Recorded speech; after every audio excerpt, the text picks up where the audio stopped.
Hi everyone, my name is Melissa Parks. I have my PhD in clinical and health psychology. I worked for many years as a therapist, and I now work as a coach, providing coaching for expats and other globally mobile individuals living around the world. So this week I wanted to talk with all of you about something that I find is really helpful for my clients when they're feeling stuck.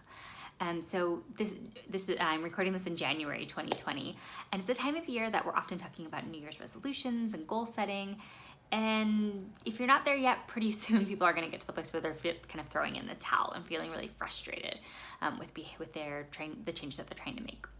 So I personally don't really like New Year's resolutions. I think any time of year is a great time of year for making behavior change and working on growing. But all that being said, I also think that if you have set a New Year's resolution, it's important to talk about, what are ways we can help make sure that you're not getting stuck and that you're continually moving forward. And what I find a lot of the times that happens is people come to me, clients come to me, and they're feeling so stuck and so frustrated with themselves because they feel like they've tried everything. And often they just are lacking some awareness about how behavior change actually works. We often just get messages that are inspiring and motivating, and they don't actually teach us how we can actually institute lifelong habits to make changes. So today I want to talk with all of you about that. And I want to share with you one of the questions that comes up a lot with my clients is when they tell me about something they're working on. Maybe they want to start a new blog or apply for a promotion in their job, or they want to work on having more time to spend with their kids or to exercise more. And when they tell me that, the first thing that I ask them is, "Are you sure you're ready for this?" And that usually gives me I get looked at with some confused looks, right? Like, well, of course I'm ready for this. I want this. And so I like to introduce them to a model that's been used. Actually, it first started being used in the world of addictions, and I found out about it when I was working as a therapist for clients with eating disorders. But it's a fantastic model for any type of change that you're trying to make.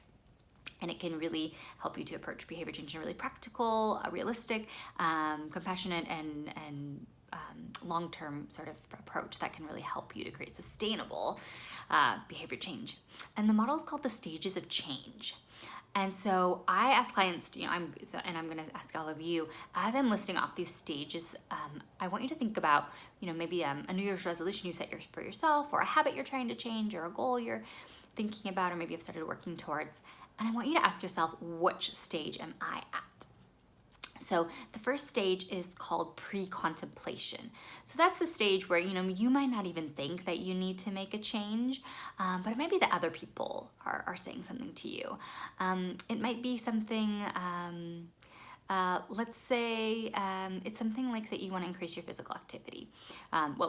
In pre-contemplation, you don't want to increase it yet, but maybe maybe your partner or something is saying something to you like, "Hey, I noticed you're low on energy. Have you thought about getting some more exercise?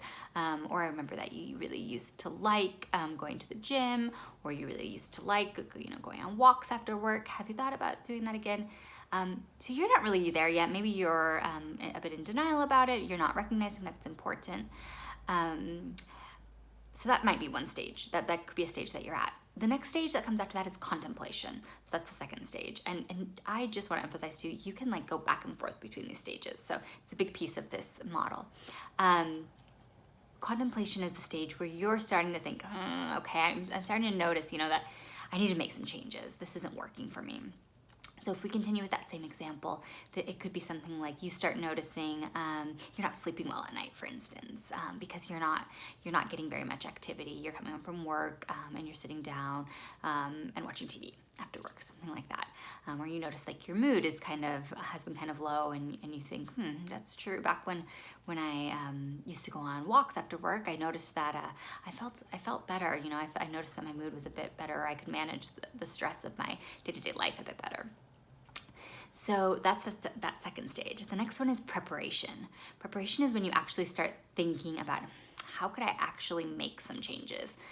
What are some possibilities that I have? So those could be things like thinking, okay, what types of activity do I like? What things make me feel good? What things haven't I liked in the past? Is there a friend that I have that I could join up with? Maybe I want to join a gym. Maybe I could do some research about what sorts of activities or maybe different clubs or things like that are available in the area I'm living in.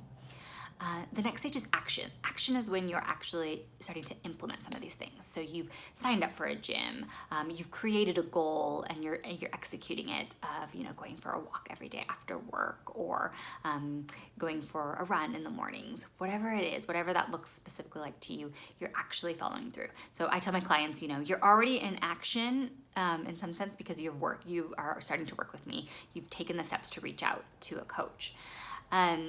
The next step is maintenance. So that's, of course, where we want to get to. We want to get to maintenance. That's where this is becoming habit. It's becoming part of our daily lives or our week to week. But there's another important stage that comes as well, which is relapse. And relapse is where we slip up and we stop. Let's say we have a few weeks where we don't, we're back to the routine of coming home from work and sitting on the couch, which is totally okay to do some days. But of course, you probably don't want to do that every day if you were noticing that it was having some negative effects on you. And so the important thing of this model is that that's absolutely normal and that's to be expected. This model really embraces the fact that behavior change is all about 2 steps forward, 1 step back. When we notice we've made a step backwards, that's okay. We have to approach ourselves in that moment with compassion, and we have to kind of just use it as a moment to check in with ourselves, see what was going on, see what got in the way, and kind of return to the drawing board and start again.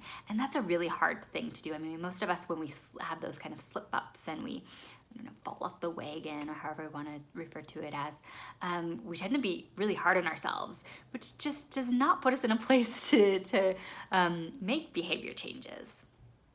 So after thinking about that, I'm curious to know if you've been able to ask yourself, like, hey, yeah, okay, I'm definitely in pre-contemplation. I'm there, but I'm not quite there. Haven't really put anything into motion yet. A lot of times for my clients, this is really clarifying to just notice where they're at.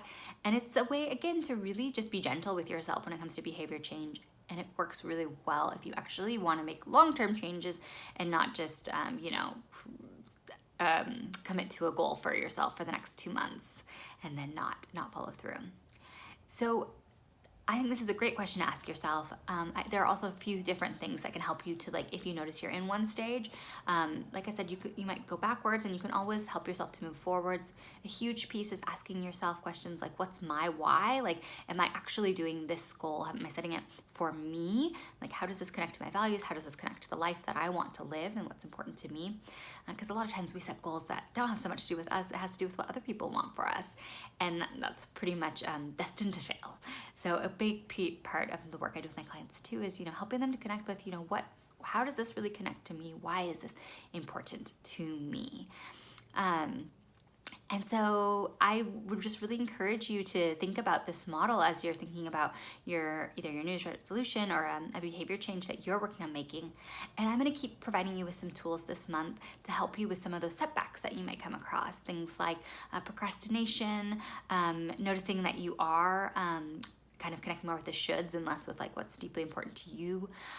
Also with beating yourself up, because that's something that can come up. And if you followed me before, you know that I'm a big fan of self-compassion, and I teach a course on self-compassion. So it's something, that I just really try to help people understand too, is like, how can we motivate ourselves from a place of compassion and encouragement rather than beating ourselves up? So I'd love to hear what you think about this video. Let me know if you noticed anything, if it gave you some insight into where you're at with your own behavior change. And stay tuned for the next video too. Thanks. Have a great day. Bye.